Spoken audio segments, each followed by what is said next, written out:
આગળ ચાલુ નહીં કરે, કાયદો હાથમાં નહીં પછી આવું નહીં થાય, કાયદો ગુનો હાથમાં નહીં લેવાનો. ગત મોડી રાત્રે રાજકોટના ગોંડલ રોડ ઉપર આવેલ રાજ પાઉંભાજીની લારી પાસે જાહેરમાં આતંક મચાવનાર આરોપીની પોલીસે ધરપકડ કરી આકરી સરભરા કરી છે. આ ઘટના બાદ પોલીસે આરોપીને ઝડપી પાડી આજે તેને ઘટના સ્થળે લઈ જઈ ઘટનાનું રિકન્સ્ટ્રક્શન કરાવ્યું હતું. પોલીસ દ્વારા જાહેરમાં માફી પણ મંગાવવામાં આવી હતી.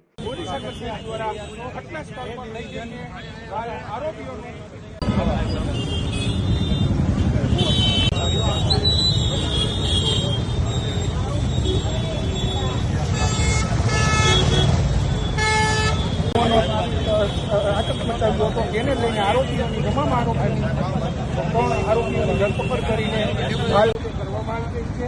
સીધા જ લાવી દોષીઓને ઉતારવાનો પ્રયાસ અમારા માધ્યમથી